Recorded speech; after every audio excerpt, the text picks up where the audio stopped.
theatricality and deception. Powerful agents to the uninitiated, but we are initiated. I'm super excited!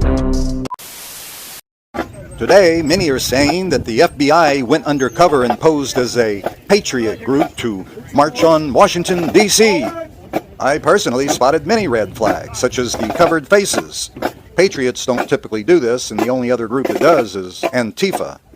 Furthermore, the clear shields you see and the two other models are typically used by law enforcement in riot control, and not by patriot groups who manufacture their shields, if they use them at all, in their garages out of plywood and such. In my opinion, this was indeed a show, because the government can't do anything if there is no problem, so they create a problem, a fanatical patriot group.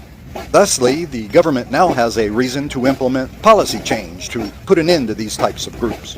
So to the ding-dongs in Washington who put on this show today, we, the American true patriot citizens, are not buying this, so try again. Dozens of LA County Sheriff's deputies have been ordered to show their deputy gang tattoos. There are deputy gangs in Los Angeles and across the country, police gangs, and they've been ordered to show their tattoos and reveal others who have those tattoos. And so we find out that the Los Angeles County Inspector General, whose name is Max Huntsman, has sent out notices to 35 deputies that are suspected of being deputy gangsters, of being members of police gangs like the Executioners or the Banditos who operate out of the East LA station. And the names of those deputies have not been made public. But trust me, I'm working on it. I'm working on it, baby. And they have no choice. They must reveal who they are associated with and what gangs they're a part of as police officers and sheriff's deputies. And what do you know? The police unions are trying to protect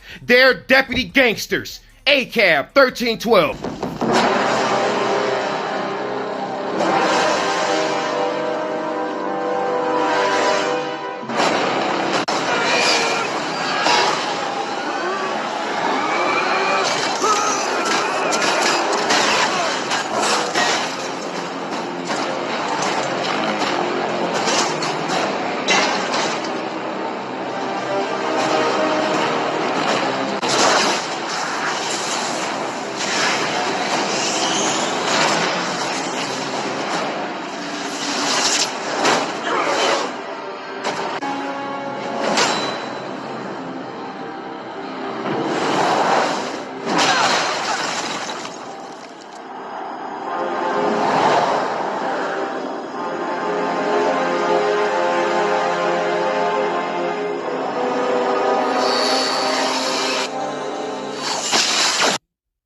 Well, money has value because the government has socially engineered everyone into thinking that it has value. At least that's why it has value to the general public. They've convinced everyone through propaganda campaigns and forcing people to pay taxes using these little paper rectangles that they have value. And if you don't use these paper rectangles when paying for government fines or taxes, they will use violence and force against you, using people that they pay with more paper rectangles that will put you in prisons that are also paid for by paper rectangles. And they can print those indefinitely. But that trick's only going to work on the American public. So how can they force the rest of the world to use their little paper rectangles? Well, the quick answer is the United States military. It's true, I'm not American. I was not born in Hawaii. I wasn't born in the United States of America.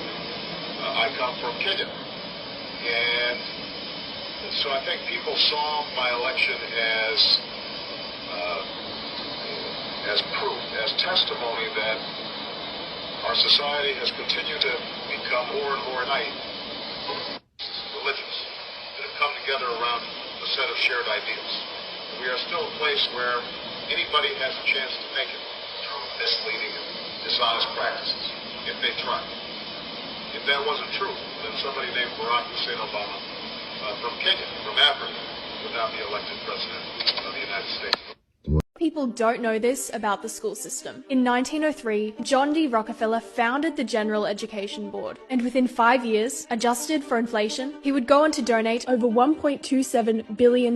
In Rockefeller's own words, "I don't want a nation of thinkers, I want a nation of workers." The school system was made to turn you into a slave. Thinking critically and seeking truth are acts of rebellion. Beginning of the exit route, they're going down a hallway. You see some of the security detail coming in, and now in a second you're going to see Speaker Pelosi coming in with her team. She's right there in the middle, and look on the left-hand side. There's her daughter filming, sometimes getting in way of the Capitol Police security detail that's protecting there. Now they're going to come to another camera angle in the Capitol, and you're going to see how the filming continues to go on here.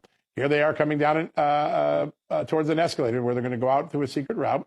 You're going to see in a second the entourage coming, and there, once again, is the camera running. This is an extraordinary moment. Let's look at that camera running up. They have to pause there, right? So they don't run into the camera. Now they're going to go up and out one of these entrances that are protected by the police. This is a Hollywood moment. It's like a film crew is watching what should have been a very spontaneous and urgent exit from the Capitol. We're going to see one more version of this in a second, just so you can see how Speaker Pelosi turned this into a movie-making moment. Here they are going down another row here, and you're going to see in a second the entourage coming in. There's that camera. Look at that. That's the speaker's daughter.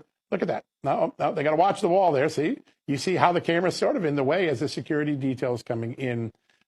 This was not the normal way that police evacuate. They don't want cameras in this particular location because it's the one secret route they can get the speaker out. So you've got a chance to see that. Nancy Pelosi created a Hollywood moment. But malaria, even the million deaths a year caused by malaria, greatly understate its impact. Over 200 million people at any one time are suffering from it.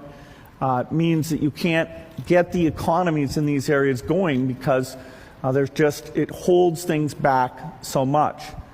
Now, malaria is, of course, transmitted by mosquitoes. I brought some here so you could experience this. We'll let those roam around the auditorium a little bit. There's no reason only poor people should have the experience.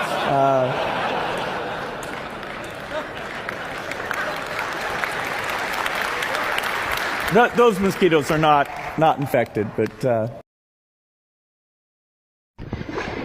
I'm going downstream of it. I'm going downstream. I don't care.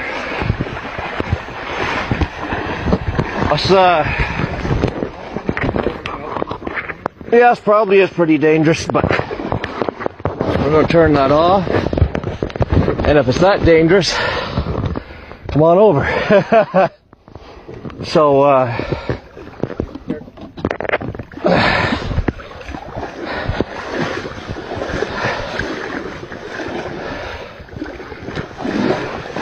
I got the poison.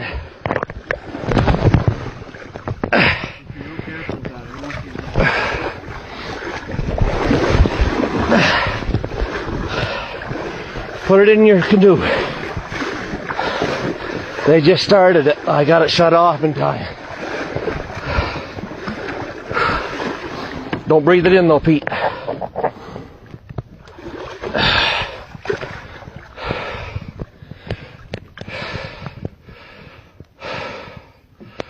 So, explain now what's going on.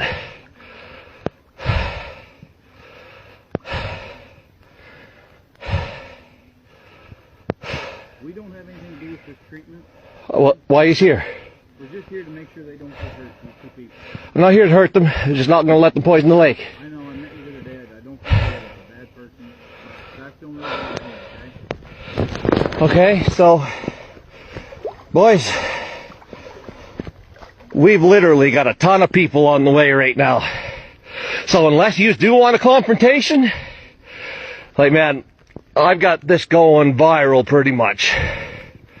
I would say skedaddle. Ben, that's not a threat. I'm just telling you, I know how it works. Huh?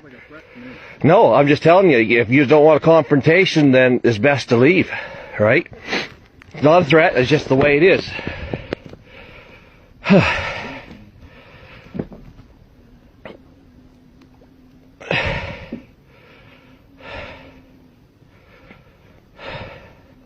What's not to let them poison.